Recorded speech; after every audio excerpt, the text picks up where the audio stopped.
पर समाज के अंदर भी सर कुरीतियाँ हैं, क्योंकि नमस्कार, मैं विनोद वैष्णव और आप देख रहे हैं न्यूज़ 21 टीवी एवं पॉजिटिव न्यूज़। आज हम मौजूद हैं DPS 81 ग्रेटर फरीदाबाद स्थित। यहाँ की प्रिंसिपल हैं, उनसे हम जानने की कोशिश करेंगे कि किस तरीके से शिक्षा के स्तर को सुधारा जा सकता है। मुख्य पहलू पर बातचीत करने की हम कोशिश करेंगे हर तरीके से। मैडम, सबसे पहला सवाल आपसे यही, एक तो स्वागत है आपका हमारे चैनल में, दूसरा किस तरीके से शिक्षा के स्तर को सुधारा जा सकता है, ये छोड़ दीजिए। शिक्षा के स्तर को सुधारने के लिए सबसे ज़्यादा ज़रूरत होगी इन्वॉल्वमेंट और मोटिवेशन, जो कि हर बच्चे से आती है। शिक्षा आप सही तरह से तभी दे पाते हो जब आपके बच्चों का इंटरेस्ट है, विलिंगनेस है, डिज़ायर, पैशन है कि हम सीखें और हम आगे बढ़ें। तो सबसे ज़्यादा मेरे हिसाब से तो एटीट्यूड के ऑफ लर्निंग के ऊपर ध्यान दिया जाना चाहिए, और उस एटीट्यूड को डेवलप करने के लिए बहुत सारा फ्रीडम और स्वतंत्रता बच्चों को सोचने के लिए, अपने हाथ से काम करने के लिए, इंडिविजुअल प्रोजेक्ट्स करके और ग्रुप प्रोजेक्ट्स करके, और कोई दायरे नहीं sir, total freedom. Because knowledge इतना विशाल है कि टेक्स्ट बुक से कहीं ज़्यादा बड़ा है, और इस ज़िंदगी को अगर हम चाहते हैं कि हमारे बच्चे कॉन्फिडेंस से, निपुणता से, अच्छे कौशल से इसको जिएं, तो हमें शुरू से उनके अंदर एक जज्बा पैदा करने की ज़रूरत है कि आपको सोचना है, आपको सवालों के जवाब ढूंढने हैं, आपको अच्छी तरह से मेहनत करनी है, आपको सबके साथ मिल के मेहनत करनी है, और आपको अपने चरित्र को, इंटेग्रिटी को, ऑनेस्टी को बरकरार कर रखना है। क्योंकि अगर आप इन चीज़ों से भटक जाते हैं तो आप मेहनत नहीं कर पाते हैं। जी। तो सेल्फ कॉन्फिडेंस, सेल्फ रिलायंस बहुत इम्पॉर्टेंट चीज़ें हैं। बट आई रियली थिंक कि अगर आप ज़िंदगी से प्यार करते हैं ना, और ज़िंदगी को अच्छी तरह जीना चाहते हैं, तो आप अपने आप मेहनत करते हो और सक्सेस को अपना ही रंग देते हो आप, जी। जो किसी रिपोर्ट कार्ड से कहीं आगे है। अच्छा मैडम, रिपोर्ट कार्ड की आपने बात की। हाँ जी। रिपोर्ट कार्ड से संबंधित एक सवाल, आजकल रिजल्ट का दौर है। हाँ जी। CBSE का 10वीं और 12वीं का रिजल्ट आए हैं। हाँ जी। बेहतर रिजल्ट बेहतर भविष्य के लिए कितना अनिवार्य है, नंबर एक। दूसरा, हाँ क्या 100%, 95%, 90% मार्क्स लाकर ही हम बेहतर भविष्य बना सकते हैं? अच्छा रिज़ल्ट आपके लिए आपके शौक़, आपकी इंक्लिनेशन के हिसाब से जो दरवाज़े हैं उनको खोलने में मदद करता है। पर आप किसी भी दरवाज़े से आप गुज़रें तो एक्सेलेंस जो है आपका, वो एक्सेलेंस ही आपके लिए आपकी जर्नी को आगे लेके जाता है। अगर मेरा ये विचार है कि जब आप मेहनत करते हैं, अच्छे नंबर आना बहुत नेचुरल है, स्वाभाविक है।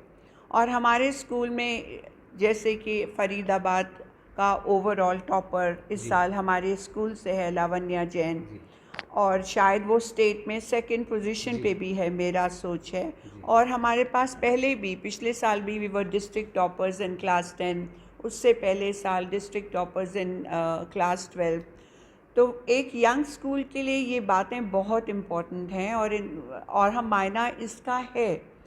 बट ज़िंदगी में आपको अच्छी तरह से सफलता पाने के लिए मेरे ख्याल में आपने चाहे कोई भी विषय चुना हो, चाहे म्यूज़िक हो, डांस हो, आर्ट हो, और इनके अंदर हज़ारों एवेन्यूज़ हैं हर एक फील्ड के अंदर जो उस बच्चे आज फॉलो कर सकते हैं। कैनवस बहुत बड़ा है आज, that is the beauty of 21st century. तो मेरे हिसाब से एक्सेलेंस इज़ द की। आप जो कर रहे हो उसको आप इतना अच्छा कर रहे हो कि आप वहाँ पे स्ट्रांगली खड़े हो, आप सिंबल हो एक्सेलेंस ऑफ परफॉर्मेंस का। आपका एटीट्यूड सही है, और आप अपने आप को कॉन्स्टेंटली बढ़ाने के लिए, बेहतर बनाने के लिए आप एफर्ट करने के लिए तैयार हो, सीखना चाहते हो आप। अच्छा मैम, दूसरा सवाल ये That's है important. जी, दूसरा सवाल ये है, नैतिक मूल्यों में निरंतर गिरावट देखी जा रही है हर जगह, इसके लिए सीधे तौर पर जिम्मेवार कौन, शिक्षक, अभिभावक या समाज? सीधा सवाल आपसे। सर कोई एक फैमिली। अकेले नहीं, जी। कोई एक अकेले नहीं। जी ये रिस्पॉन्सिबिलिटी तो जॉइंट है। हमें अपने घरों के अंदर बहुत अच्छा एक वैल्यू सिस्टम चाहिए पहले दिन से। घर में बच्चों के फर्स्ट सेट ऑफ टीचर्स हैं और ये लाइफ लॉन्ग टीचर्स हैं। स्कूल के अंदर आते हैं बच्चे तो पेरेंट्स की, बच्चों की एक एक्सपेक्टेशन होती है, एक उम्मीद होती है कि यहाँ से वो mentally, socially, empathetically, IQ, EQ, इन सारी चीज़ों में स्ट्रॉन्ग बन के जाएंगे। स्कूल के पास अवसर है कि वह ऐसे प्रोग्राम्स, ऐसे प्लेटफॉर्म्स ऑर्गेनाइज कर सकता है, वो सराह सकता है सही को, और जो गलत है उसके लिए बैठ के बच्चों को समझा सकता है। निरंतर तौर पे आप निरंतर करते हैं तो ही आपको रिज़ल्ट मिलता है। मैम आज पर समाज के अंदर भी सर कुरीतियाँ हैं, क्योंकि आई थिंक हम सारों ने मिलके ये नहीं सोचा है कि हम सबको अपने देश के बच्चों को एक पॉजिटिव रोल मॉडल देना है। नो मैटर हम कहाँ पे हैं, किसी भी रोल में, आप एक सड़क पे जो सब्ज़ी वाला हैं, या आप बड़े बड़े ओहदे पाकर बड़े गवर्नमेंट ऑफिसेज में हैं, या कहीं पे भी हैं आप, no matter who you are, आप जो भी हैं, आप अपनी तरह से अपना बेस्ट वर्जन बनिए और आप कोशिश करिए कि आपके बच्चों को और समाज के बच्चों को आपसे कुछ अच्छा मिले। मैडम एक सवाल आपसे फिर दोबारा से दूसरा सवाल हाँ ये जी। है कि आज गुरु और शिष्य का वो रिश्ता नहीं रहा जो किसी समय पर रहा करता था। कारण कुछ भी हो सकता है, आप कारण क्या मानते हैं? क्या डिजिटल जो हम आजकल बात करेंगे सोशल मीडिया की कह लीजिए, डिजिटल बहुत सारी चीज़ें ऐसी हो गई हैं कि उस तरफ बच्चों का ज़्यादातर जाना भी एक कारण हो सकता है क्या?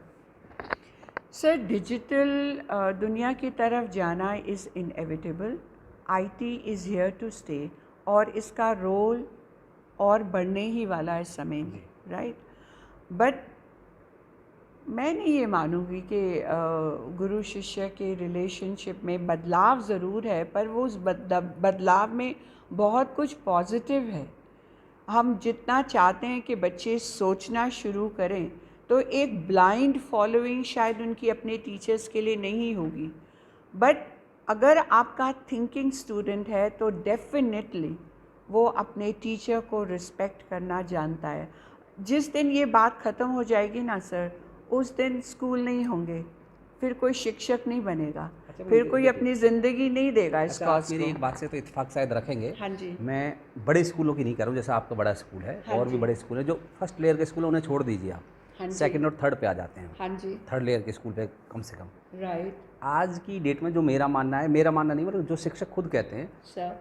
कि बाई चांस टीचर नहीं बाई चॉइस टीचर नहीं बनता आज की डेट में, बाई चांस टीचर बन जाता है। इन द सेंस ये है कि जैसे किसी लड़की की शादी हुई, वो अपने ससुराल गई तो वहाँ पर देखा कि सबसे सेफ जॉब स्कूल की है, तो स्कूल भेज देते हैं, जबकि उनका बैकग्राउंड आईटी से है, उनका बैकग्राउंड हो सकता फाइनेंस से होगा।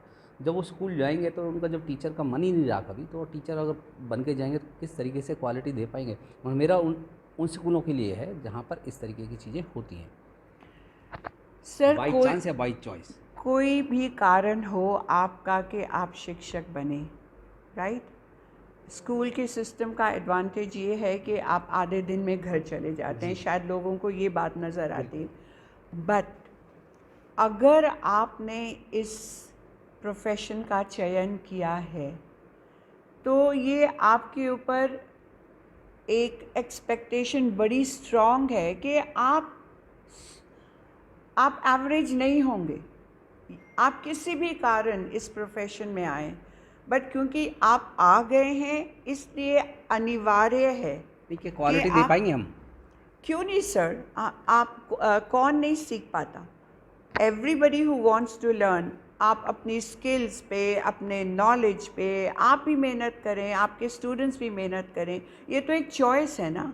अगर कोई भी इंसान एवरेज रहना चाहता है तो वो किसी भी प्रोफेशन में एवरेज रहेगा, और अगर आप एक अच्छा शिक्षक बनने आप में हिम्मत है तो आप तो किसी चीज़ को छोड़ोगे ही नहीं कि मैं क्या, जो कुछ मुझे सीखना है, जो कुछ मुझे करना है, मुझे इतना अच्छा बनना है कि मैं क्लास में जाऊं तो मेरे बच्चों की आंखों में एक चमक हो मुझे देख के। ये है। चलिए देखिए, दूसरा सवाल मैडम सीधे सीधे तौर पर आपसे, और आप हो सकता है कि उसका जवाब मुझे सीधे तरीके से ना भी दें, क्योंकि आप हाँ एक जी। शिक्षक हैं और शिक्षक भी वरिष्ठ शिक्षक हैं। क्या मेरी जितनी उम्र है उतना तो आपका अनुभव है शिक्षा के क्षेत्र में। सीधा सवाल, आज शिक्षा का व्यवसायीकरण होता जा रहा है, आप निरंतर देखेंगे कहीं भी बड़े बड़े एसी बसेज, एसी कमरे, आना जाना सब एसी। तो किस तरीके से शिक्षा का व्यवसायीकरण होता जा रहा है? आप मानती हैं इस बात को कि शिक्षा का आज व्यवसायीकरण सच में ही हो गया है? नहीं, मैं बिल्कुल सहमत नहीं हूँ। ग्लोबल वार्मिंग रियलिटी है। जी। इस ग्लोबल वार्मिंग में अगर हम चाहते हैं, सोचते हैं कि हम अपने बच्चों को कंफर्टेबली ट्रांसपोर्ट, क्लासरूम्स अच्छे कंफर्टेबल दे सकते हैं जिससे अच्छी पढ़ाई हो, I don't think there is anything wrong. स्कूलों के अंदर आप आज देखिए, डेफिनेटली फ़ीस बढ़ गई है पुराने समय से, पर आपकी फैसिलिटीज़ भी तो बहुत अच्छी हैं, बहुत अच्छी लैब्स हैं, आपका टीचर रेशियो, स्टूडेंट रेशियो बहुत फेवरेबल है। टीचर्स को आज अच्छी आप सैलरीज़ दे पाते हैं और इसलिए आप अच्छे टैलेंट को रिटेन करते हैं जो कि बच्चों को आगे बढ़ने में बहुत मदद देता है। मेरा सवाल आप आपसे ये था। तो ये व्यवसायीकरण नहीं है सर, मेरे हिसाब से एजुकेशन का लेवल बढ़ गया है।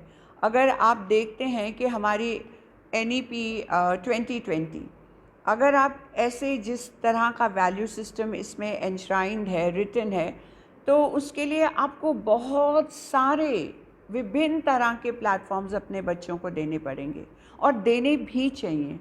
मेरा तो सवाल आपसे ये है। Obviously there is a cost involve, सवाल क्वालिटी में जी। कॉस्ट इन्वॉल्व है सर। मेरा सवाल आपसे तो ये था। हाँ जी। मेरा सवाल ये था कि जैसे कि आप खुद एक टीचर हैं, हाँ जी आप एक सर। अपना एक स्कूल चलाएं, कोई दिक्कत नहीं, हाँ क्योंकि जी। आपको पता है कि शिक्षा किस तरीके से कन्वर्ट की जाएगी, किस तरीके से दी जाएगी।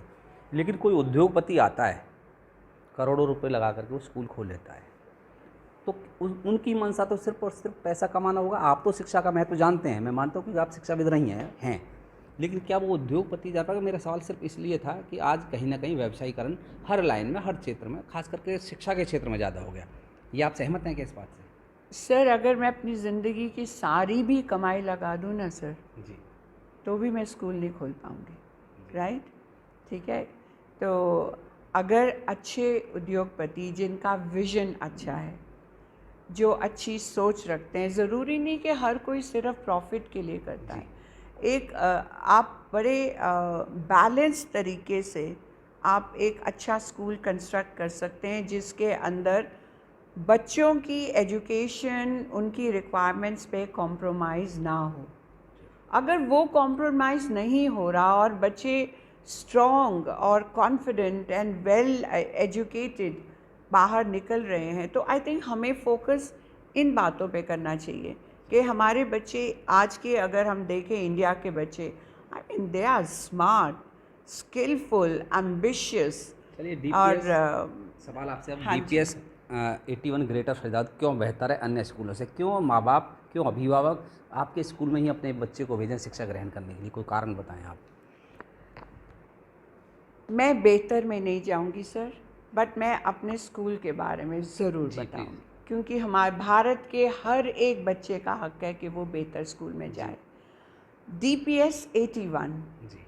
डिफरेंट इसलिए है क्योंकि यह चाइल्ड सेंटर्ड है और बच्चों की एस्पिरेशन के ऊपर ये डिज़ाइंड है। यहाँ पे फ्रीडम है बच्चों को कि अपने शौक़ के प्रोजेक्ट्स करें, इनोवेशन करें, एक्सप्रेशन ऑफ थॉट्स करें, कोलैबोरेट करें, डिज़ाइन करें। यहाँ पे इनोवेशन का कल्चर बहुत स्ट्रॉन्ग है। मैंने आपसे कहा था कि मनक इंस्पायर अवार्ड्स 2021-22 इंडिया का अकेला स्कूल जिसके 2 विनर्स थे वो DPS 81 था। जी। आप हमारे स्कूल के 17 एकर्स कैंपस में अगर आप जिस और भी आप मुड़ेंगे तो आपको यहाँ पे कला, बहुत सारी कला। कला के बारे में बताना चाहेंगे? ये पकड़ने की ये प्रोजेक्ट्स हैं जो हम अपने स्टूडेंट्स के साथ करते हैं। फॉर एग्ज़ाम्पल ये प्रोजेक्ट है जहाँ पे हमने Kushan period of history, Indian history को एक्सप्लोर किया था, और हमने कुषाण पीरियड पे ग्रीक कल्चर का इन्फ्लुएंस, इसको दर्शाने के लिए ये हमने प्रोजेक्ट किया था, जिसके लिए हमें DPS सोसाइटी की तरफ से फर्स्ट रनर अप की पोजीशन मिली थी इन अ नेशनल हेरिटेज। और ये बहुत ही इंटरेस्टिंग, आप यहाँ पे इस एनकेस देखेंगे, ये इंस्ट्रूमेंट है किन्नरा, जो कि दर्शन मुगलैया लास्ट लिविंग आर्टिस्ट हैं इस किन्नरा इंस्ट्रूमेंट के, तेलंगाना में हैं ये। और हमारे स्कूल ने उन्हें यहाँ बुलाया था, स्कूल के अंदर उन्होंने परफॉर्म किया और हमारे बच्चों को सिखाया किस तरह से आप ये किन्नरा इंस्ट्रूमेंट बनाते हैं। इस तरह मेरे ही ऑफिस में ये बोहारा मास्क हैं, ब्यूटीफुल पीसेस, और ये असम के शिव जी का एक टेम्पल है, उसका प्रोटोटाइप है। और मैं आपको और आगे इसके बारे में बताना चाहूँगी, क्योंकि हमारे यहाँ पे नो योर रूट्स एक इंडिया का बहुत ही बड़ा प्रोग्राम है, जिसको लेके हम नहीं, मैं चाहूँगी सर ये वाला आप हमारा प्रोजेक्ट ज़रूर देखें। यहाँ पे आप वेरी क्विकली हम इस पे आ जाते हैं। ये आपने जगन्नाथ यात्रा का प्रोसेशन का हमने ये पूरा मॉडल बनाया है, और शायद ही इस लेवल के प्रोजेक्ट्स कहीं और किसी स्कूल में होते होंगे। अगर हम यहाँ पे, तो अब हम इन बोर्ड्स पे गुज़र रहे हैं जहाँ पे हमने अपने बच्चों के रिज़ल्ट्स को शो किया है। और ये लावण्या जैन है, who is the overall district topper, और ये सारे ही brilliant children हैं। Best thing is these are all rounders, कोई एक एरिया में इनका शौक नहीं है, all of them have multiple areas of accomplishment।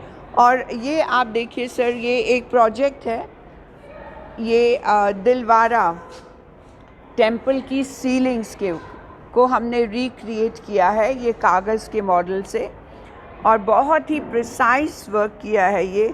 I mean it took us a long time, and ये 18 शीट्स को इकट्ठा किया हुआ है, एक एक इंडिविजुअली काट के हर एक स्टेप में। So if you look around, आप अगर एक नज़र आप हमारे स्कूल की रिसेप्शन में देखते हैं आप, तो आप देखेंगे कि यहाँ पे बच्चों की अकम्पलिशमेंट्स को सेलिब्रेट किया जाता है, और हम बहुत एनकरेज फील करते हैं इस बात से कि इस यहाँ के जो बच्चे हैं वो निडर हैं in terms of ideation and pursuit, कि हम क्या करना चाहते हैं इस चीज़ के लिए। That makes me so happy.